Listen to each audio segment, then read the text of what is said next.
It feels like you've been carrying the weight of the world, wondering if your plans will fall apart, if that job you applied for will ever come through, or if that health issue will get better.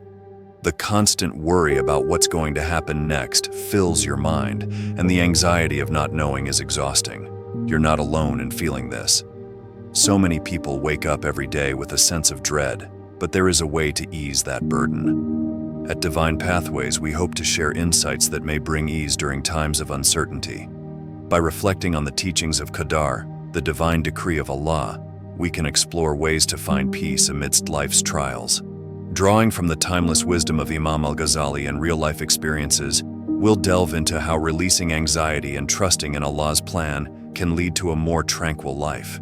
Along the way, we'll touch on the profound impact of practicing patience and gratitude when facing difficulties, as taught by those who have walked this path before us. Imam Al-Ghazali was one of the most profound Islamic scholars of all time. His monumental work, Ihya Ulum al-Din, the revival of the religious sciences, is considered a treasure trove of spiritual wisdom. In this masterpiece, Imam Al-Ghazali addresses life's deepest concerns, including how we can cope with trials, uncertainty, and anxiety. Think about it. You've applied for your dream job. You've done everything right, aced the interview, sent the follow-up email, and now you're waiting for the result. Days pass, but no response. You start questioning, what if I don't get it? What will I do next? The anxiety starts to take over. That fear of the unknown, of not being able to control what happens next, weighs heavily on you. Imam Al-Ghazali teaches us that this is exactly the moment when trust in Qadar becomes essential. He reminds us that everything in life, every success, every failure, every delay, is part of Allah's divine plan. In Ihya Ulum al-Din, Al-Ghazali writes, "Contentment with Allah's decree frees the heart from the shackles of worldly concerns." This doesn't mean we stop striving. In fact, we must continue to make our best efforts, but the outcome, whether it's what we hoped for or not, rests with Allah. The Quran reassures us of this truth. Say, nothing will happen to us except what Allah has decreed for us. He is our protector, and in Allah let the believers place their trust. You did your part by applying for the job. Now, by trusting in Qadar, you release the anxiety of trying to control what comes next.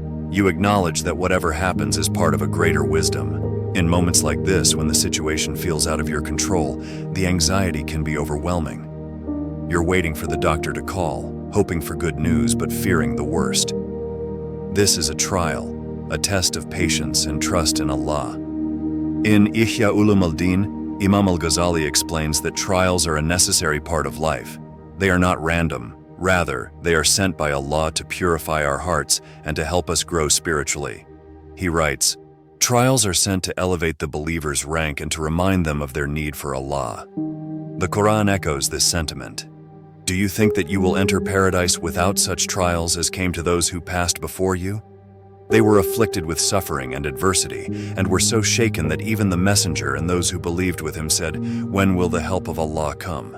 Indeed, the help of Allah is near. The next time you face a difficult situation like a health crisis or a financial struggle, remember that it is part of Allah's divine plan.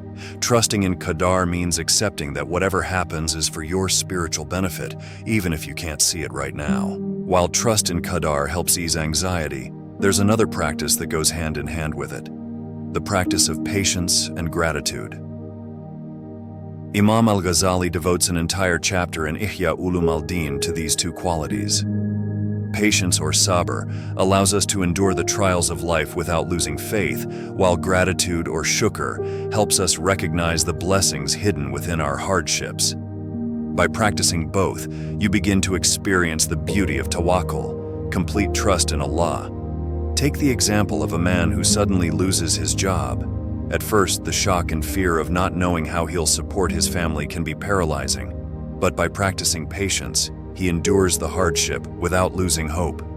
Over time, he begins to notice the blessings within the trial: more time spent with his family, the chance to pursue a new career path he hadn't considered before.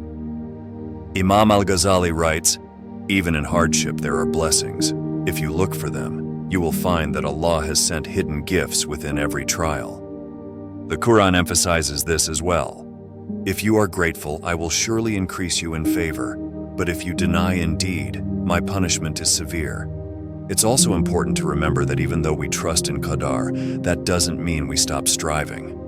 Imam Al-Ghazali makes it clear that trusting in Allah's plan doesn't mean we sit back and do nothing. Instead, we put in the effort while relying on Allah for the outcome.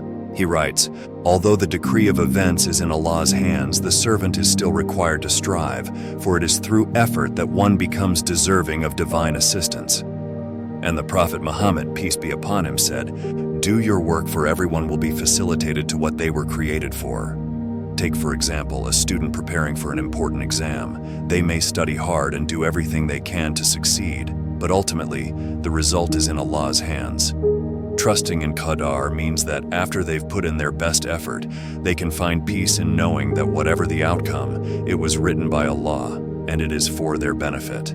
The trials you face, whether it's uncertainty about the future, financial hardship, or health struggles, are not there to break you. They are there to elevate you, to strengthen your faith, and to bring you closer to Allah. By trusting in Qadar, practicing patience, and showing gratitude, you'll find that the weight of anxiety begins to lift. Imam Al-Ghazali explains that contentment doesn't come from controlling every outcome, but from trusting in the one who controls everything. He says, "The heart finds rest not in knowing the future, but in knowing that the future is in the hands of the most merciful." The Quran reminds us, "Perhaps you dislike a thing, and it is good for you, and perhaps you love a thing, and it is bad for you. Allah knows, while you know not." Now that you've learned how trusting in Qadar, along with practicing patience and gratitude, can release you from anxiety, it's time to take the next step. Strive, work hard, and make decisions, but place your trust in Allah for the outcome. The Prophet Muhammad, peace be upon him, wisely said, "If you were to place your complete trust in Allah, He would provide for you as He provides for the birds. They go out hungry in the morning and return full in the evening." At Divine Pathways, we're here to help you find the balance between your efforts and your trust in Allah's divine plan. By embracing Qadar, you'll begin to feel a sense of peace, knowing that your future is in the hands of the most merciful. If the messages resonated with you, be sure to like this video and subscribe to Divine Pathways for more insights on spirituality, Islamic wisdom, and guidance through life's tests, so you won't miss any of our upcoming videos. Let's continue walking this path together in trust and peace. Assalamu alaikum.